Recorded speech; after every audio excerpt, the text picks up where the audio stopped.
Kirby's Return to Dreamland, one of the greatest games made in the Wii era, has gotten a new and improved version for the Nintendo Switch, giving it the deluxe title. This new version, essentially an update, gives new life to the game with better graphics, new things to do, and of course more movement options. I'll talk about the new movements in a little bit, but for today's video I wanted to do a Kirby challenge different from all the other videos you might see on the internet. You may have seen without jumping or without using copy abilities, but I'm willing to bet that you haven't seen Kirby without pressing right. In 2D games, you typically have to go from left to right to reach the goal, and Kirby is no different. This brings us to our controller options, where we can unbind the right button, making it impossible for us to press right, aka the most used button in the game. I should also say that this video is going to be separated into two parts. The first section, which is the one currently playing, is the main game section, but if you go to this timestamp shown on screen, you can see the Magolor Epilogue section, which has the same rules as the regular game. Anyways, starting up the game wasn't very difficult. We can go through all the menus and cutscenes showing Magolor's Star Cutter crash into our planet and have us go to the first world, Cookie Country.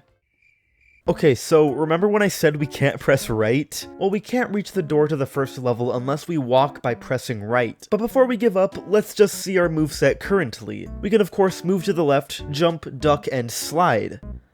Well that's definitely one way to move around without pressing right. Introducing the slide. This action allows us to move to the left or to the right as long as we're facing that direction. This only covers the grounded movement so far though, so we'll have to cross the aerial bridge once we get there. 1-1 starts off simple until we reach this pit that we can't really get out of. But since we have access to multiplayer in this game, we could actually see if there's any sort of advantage we can get with another player. And out of the 4 characters we can choose from in this game, using a second Kirby would be the obvious choice here because we can inhale other players and spit them out. Of course, there is the limitation of not being able to float while having a player inhaled, so we can only take this ability so far. Thankfully, this section in particular doesn't need us to jump very high. Shortly after, we can find a Blade Knight that allows Kirby to use his copy ability. This shows us Sword Kirby, and this ability is one of the main basic powers we can utilize. New abilities in this game means new movesets, and in this case our new movement consists of slashing in front of us and upwards. Oddly enough, the upward slash actually lets us move to the right slightly, which allows us to get over ledges as long as we use the slash 2 times in midair. This is already one of the better abilities in the game. This first level requires us to use the upward slash a lot of times before reaching the final area. This final area is kind of odd though. We see an enemy similar to the Blade Knight enemy, except it's glowing. After defeating the enemy, we can grab a super ability which gives Kirby a lot of power in one move, but one move only.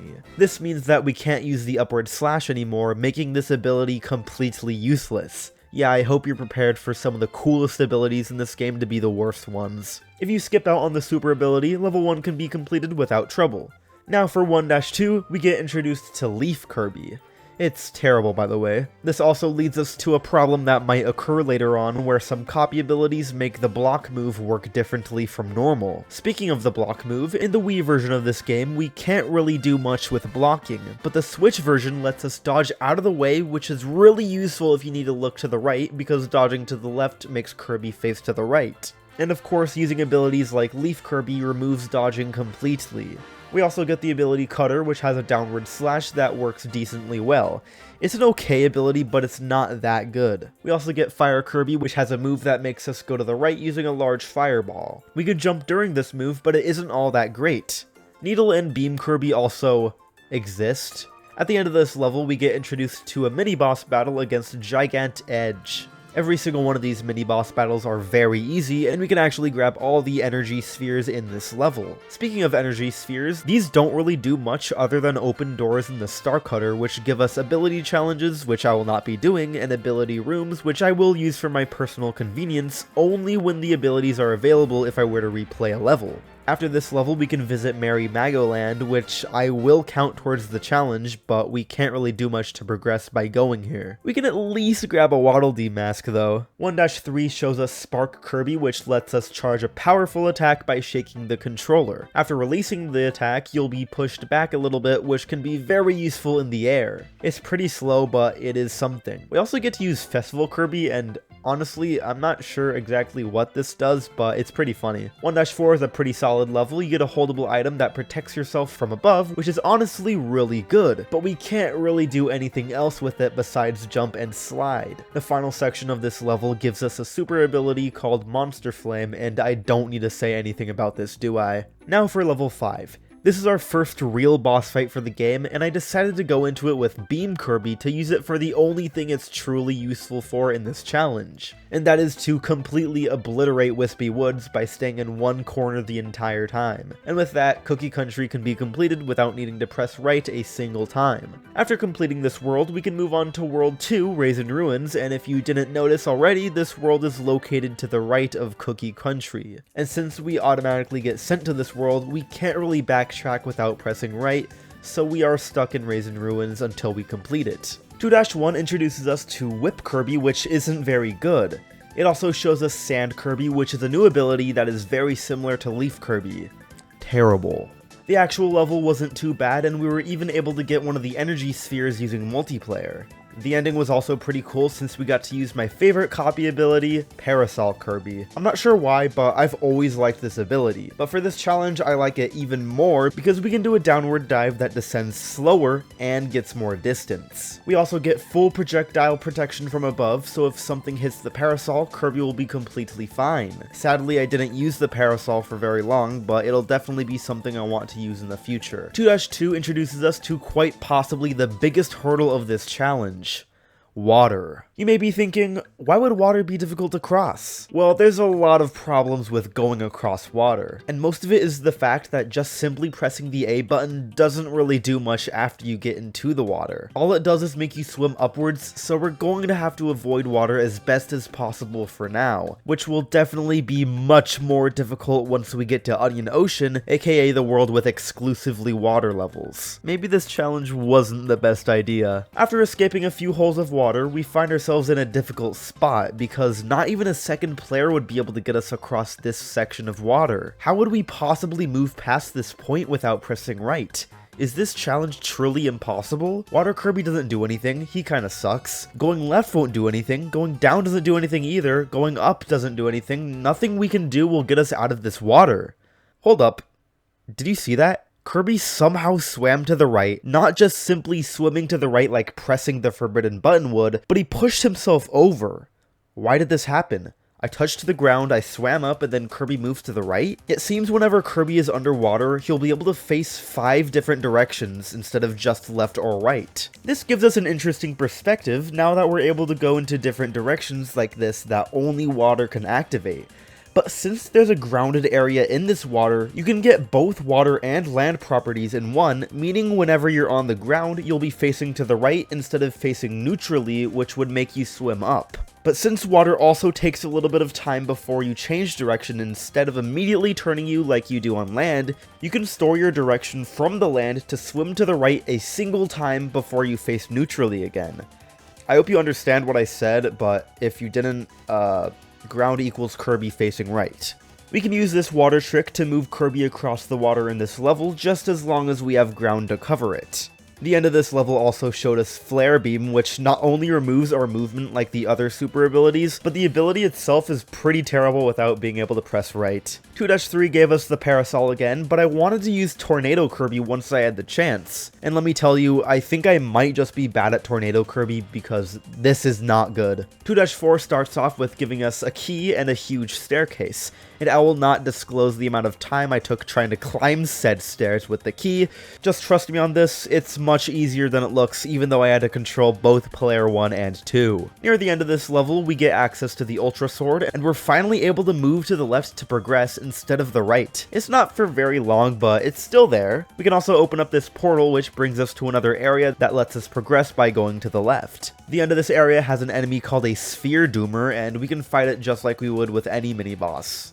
This level wasn't that difficult. 2-5 brought us to our boss battle of World 2, and it was against Mr. Duder, which is an interesting name, but not a very interesting boss battle, since it could be completed without any problems. Now we are on to World 3, which I'm not that excited for. Onion Ocean is the world that only has water levels. 3-1 started off with this rope we would normally have to climb to get across, but since we're kind of restricted in our movements, we have to carefully use a second player to move Kirby through the level. We get introduced to Mecha Kirby, and although it's pretty cool, it's also not very good. We do get to use Parasol Kirby again, which I really liked, and this was also the moment when I found out that Parasol Kirby brings the parasol into the water and is able to use its dash move, which completely ignores the whole directional swimming tech I explained earlier. And on top of that, Kirby also has invincibility while using the move. I'm just going to quickly say Parasol is the best ability now because it's kind of overpowered. The rest of the level is difficult but all possible with the help of the Parasol, and we can actually try out a new super ability called Snowball. This move gives us insane speed pointing to the right, so it's automatically a good ability. We can also get to one of the portals that has us move downwards instead of to the left. This was actually really fun to complete, but we did have one casualty along the way. 3-2 was an actual water level, but it was pretty easy as long as we had the Parasol on our side. I would like to say the same for 3-3, but it puts us in an area that forces us to face to the left, and since we can't turn underwater, we need to somehow push Kirby to the side without actually having him move. This calls for something I'd like to use called player spawn height. When you spawn another player, the character they chose will appear above player 1 every single time. And since the characters have collision and are able to push each other out of the way, you can move Kirby by repeatedly spawning and despawning a second player, since you'll slightly push Kirby to the side each time you spawn the other player. Funny thing with this trick is that you can also do it in the air, which actually solves a lot of our problems. This level still requires us to get past an entire section without using a super ability, and it's just barely possible as you can clearly see. 3-4.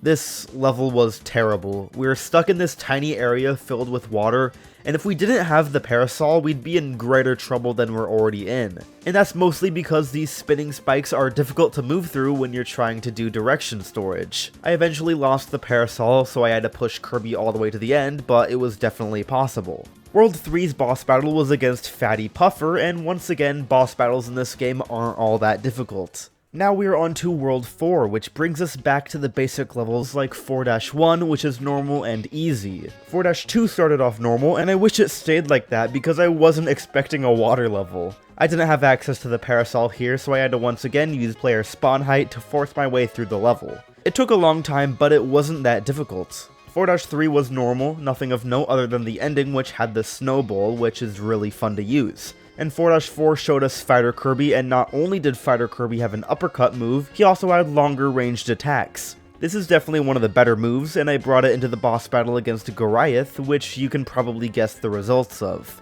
Now for our final world, Nutty Noon. I'm not going to talk much about this world just because we already know everything in order to make these remaining levels possible. 5-1, 5-2, and 5-4 were easy. 5-3 had us use player spawn height to move across ropes, and then climb up this windy tower that is just barely possible because the wind makes all our moves that move us to the right obsolete except for our slide. 5-5 was a boss rush stage, which I personally found really fun to do without pressing right. And the boss for this world against Grand Doomer was much easier than I thought it would be. Now with all 5 bosses completed, we can fix Magolor's ship and reach Halcandra, which brings us 2 new worlds.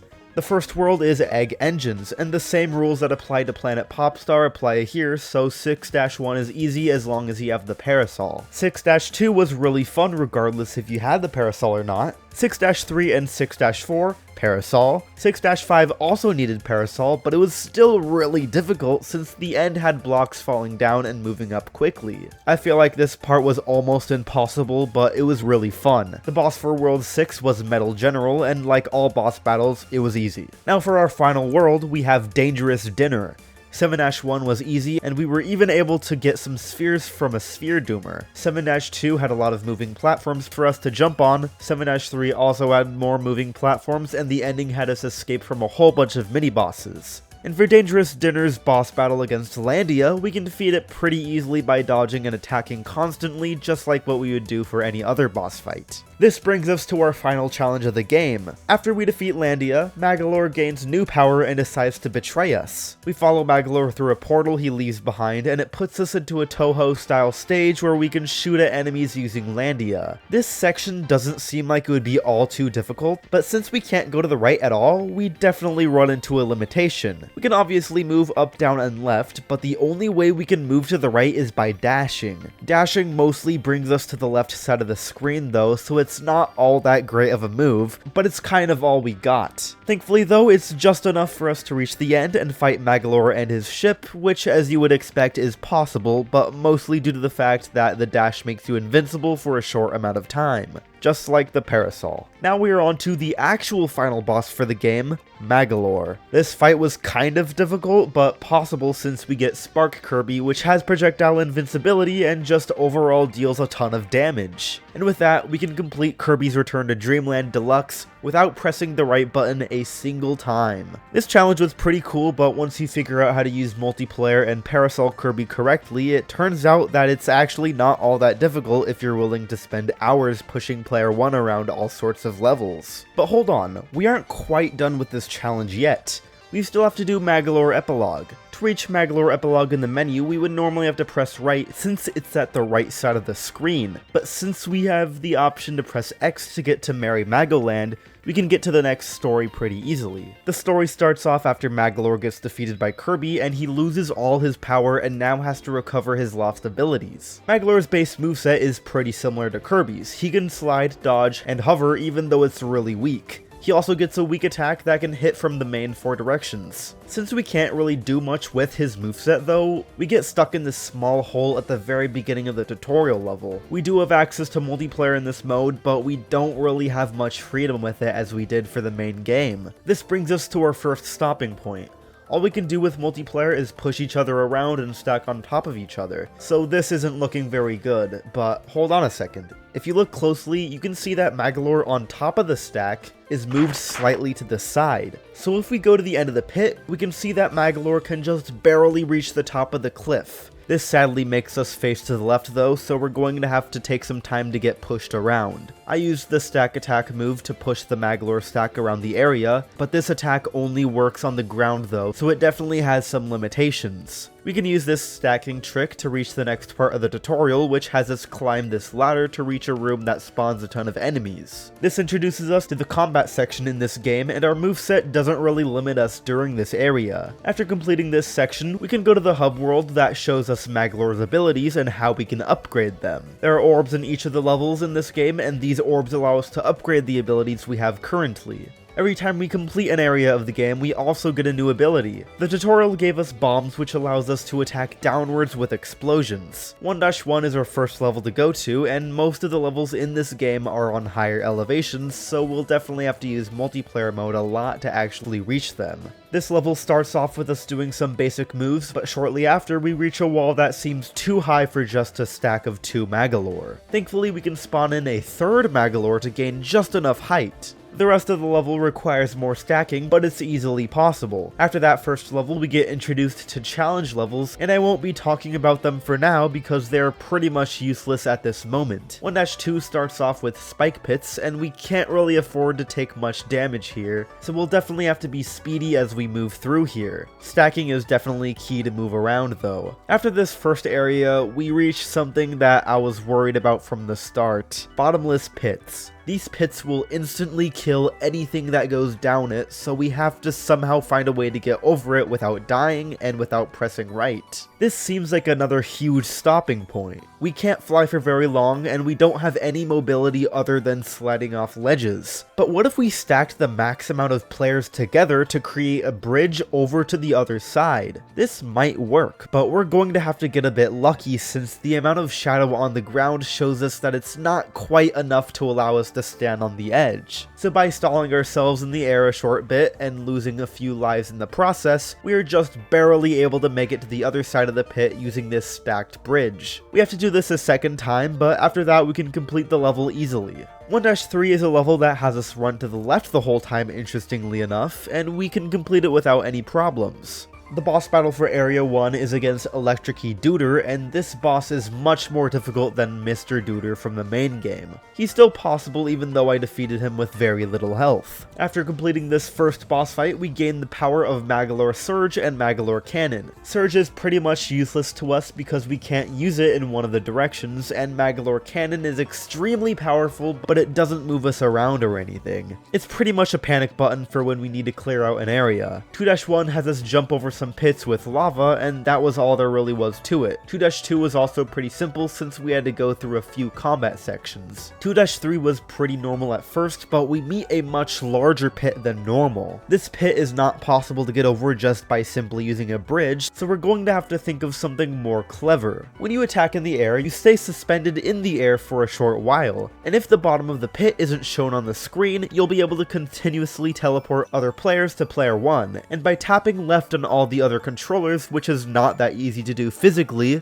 you'll get pushed slightly to the side every single time. This is extremely difficult to do and requires a little bit of luck, but it is thankfully possible. We had to do this multiple times, but that's pretty much the only difficult part of this level. 2-4 was another level that had us run to the left, and I should probably mention that all the levels before boss battles in each area are these left-sided types. So that means 3-4 and 4-4 are both possible also. The boss for Area 2 was against Fiery Puffer, and this battle was genuinely difficult because I didn't have the right upgrades yet. It was still possible, but just really difficult, so I brought in multiple players just so I could damage the boss easier. After completing Area 2, we get access to a new power called Deadly Needles and Dimensional Vanish.